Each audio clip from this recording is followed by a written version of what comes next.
नमस्ते नेचर।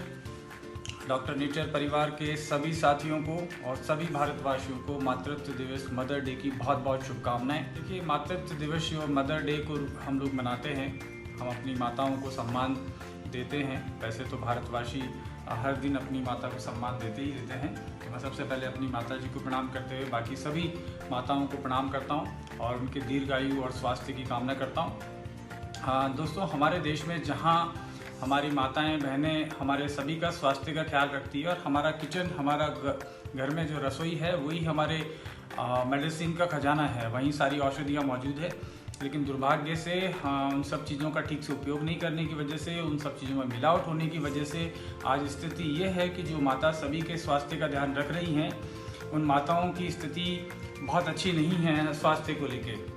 भारत में तकरीबन 200 महिलाओं की प्रतिदिन मृत्यु हो जाती हैं गायनिक या रिप्रोडक्टिव सिस्टम से रिलेटेड डिजीज़ की वजह से, चाहे वो यूटेराइन कैंसर हो या ओवेरियन कैंसर हो, ब्रेस्ट कैंसर हो या कोई और इस तरीके की समस्याएं हैं। इसके अलावा PCODs और सारे प्रॉब्लम्स है, स्किन प्रॉब्लम्स है, हेयर प्रॉब्लम्स है, ये सारे प्रॉब्लम्स। अभी इवन डायबिटीज़ का जो रेशो है वो भी महिलाओं में बढ़ता जा रहा है। 128% की ग्रोथ रेट से डायबिटीज़ माताओं में, बहनों में बढ़ रहा है।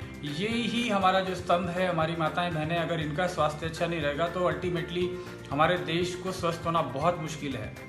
डॉक्टर नेचर परिवार के सभी सदस्यों को मैं रिक्वेस्ट करता हूं कि हम लोग विशेष रूप से अभियान चलाएं माता बहनों तक आयुर्वेद को पहुंचाने के लिए, और ज़्यादा से ज़्यादा माताएं बहनें हमारे साथ डॉक्टर नेचर में जुड़े तो वो अपने स्वास्थ्य का सुधार भी रख पाएंगी और अपने परिवार का स्वास्थ्य का सुधार भी रख पाएंगी।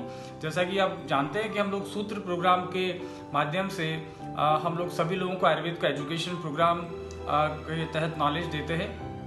हर 1 महीने 2 महीने के बाद में हमारे क्लासेस होते हैं 7 दिन के, जिसमें हम लोग आयुर्वेद के अलग अलग विषयों के ऊपर नॉलेज आपको देते हैं। तो ज़्यादा से ज़्यादा माता बहनें हमारे साथ जुड़े, ताकि क्योंकि वो जुड़ती हैं और वो सारी चीज़ों को समझती हैं तो अपने परिवार के स्वास्थ्य को बेहतर कर पाती हैं। तो मेरा डॉक्टर नेचर परिवार के सभी सदस्यों से और जो भी मुझे सुन रहे हैं उन माताओं बहनों से विशेष रूप से मैं आग्रह करूँगा कि डॉक्टर नेचर परिवार के साथ जुड़िए। ये परिवार आयुर्वेद का एजुकेशन को बढ़ावा देता है, आपकी नॉलेज को सुधारता है।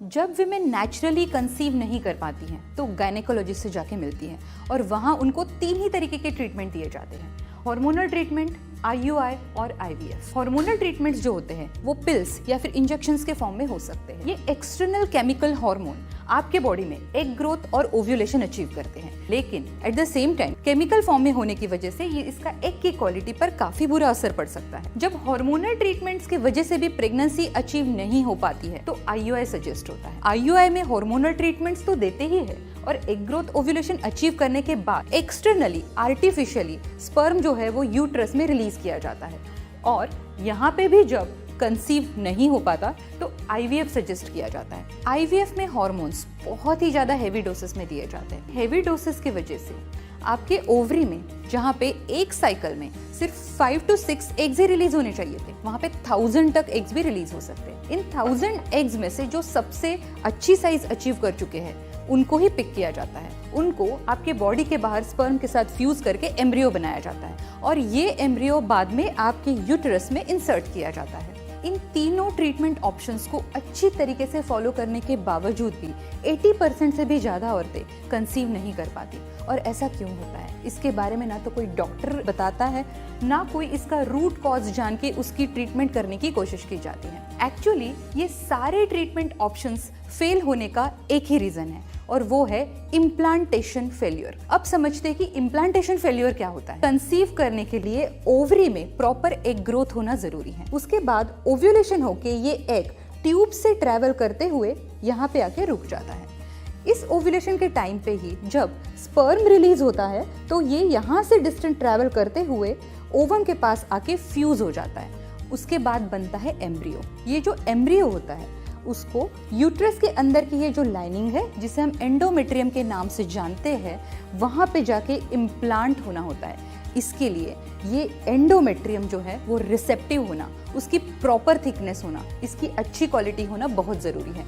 और ये चीज़ इन ट्रीटमेंट ऑप्शन में से किसी भी ऑप्शन में अचीव नहीं की जाती। इम्प्लांटेशन फेल्योर की वजह से ही हार्मोनल ट्रीटमेंट IUI और IVF का फेल्योर रेट बहुत हाई है। कोई भी औरत माँ नहीं बन पाती है तो वो पहले से ही अंदर से बहुत डरी हुई होती है। इसके बावजूद सोशल प्रेशर और डॉक्टर की तरफ से जल्दी ट्रीटमेंट कराने का प्रेशर, इन सब के वजह से इनमें से कोई भी ट्रीटमेंट ऑप्शन वो आंख बंद के चूज करने के लिए तैयार हो जाती है। इन सारे ट्रीटमेंट की वजह से उसको क्या क्या साइड इफेक्ट्स होने वाले हैं या फिर इनके हाई फेल्योर रेट की वजह से बाद में क्या मेंटल ट्रॉमा हो सकता है, इनमें से कुछ भी बिना सोचे समझे इन ट्रीटमेंट ऑप्शन के लिए वो रेडी हो जाती है। IVF में जब रिपीटेड साइकिल्स चलते हैं तो ये जो एग्स है वो काफ़ी सारे क्वांटिटी में डिस्ट्रॉय हो जाते हैं। इसके बाद आपको मेनोपॉज जो है वो अर्ली हो सकता है। अर्ली मेनोपॉज की वजह से आपके ओवरऑल हेल्थ पे काफ़ी बुरा असर पड़ सकता है और ये बात आपको कोई डॉक्टर नहीं समझाता। IVF सिर्फ तभी कराना चाहिए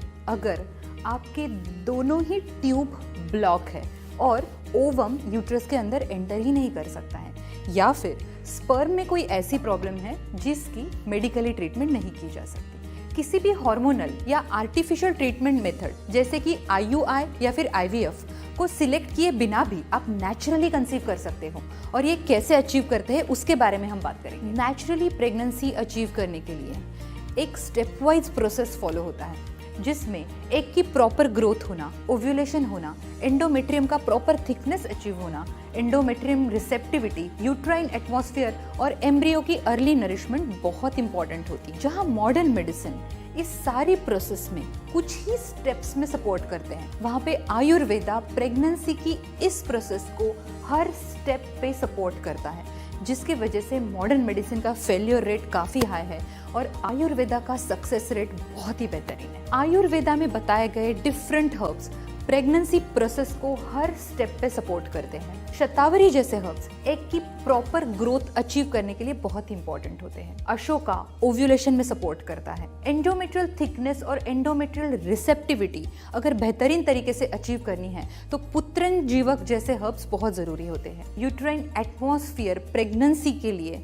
अच्छे से बनाने के लिए जीवंती जैसे हर्ब्स काम आते हैं। शिवलिंगी जैसे हर्ब यूट्राइन एटमॉस्फेयर प्रेगनेंसी के लिए फेवरेबल बनाते हैं। जीवंती जैसे हर्ब्स अर्ली प्रेगनेंसी में एम्ब्रियो को नरिशमेंट देने के लिए बहुत इंपॉर्टेंट होते हैं, जिसके वजह से अर्ली प्रेगनेंसी लॉस नहीं होता और प्रेगनेंसी अच्छी तरीके से मेंटेन रहती है। नेचुरली कंसीव करने के लिए सबसे बेहतरीन सॉल्यूशन जिसके वजह से बहुत सारी औरतों की फर्टिलिटी बूस्ट हुई है और उन्होंने नेचुरली कंसीव भी किया है। इस प्रोग्राम में आपको मिलते हैं 100% आयुर्वेदिक टैबलेट्स, डॉक्टर कंसल्टेशन। मैं जानती हूँ कि माँ बनना एक महिला के लिए क्या होता है और इसीलिए मैं चाहती हूँ कि माँ बनने का सपना पूरा करने के लिए आपको कोई परेशानी ना उठानी पड़े, और वो भी तब जब ये नेचुरली पॉसिबल है।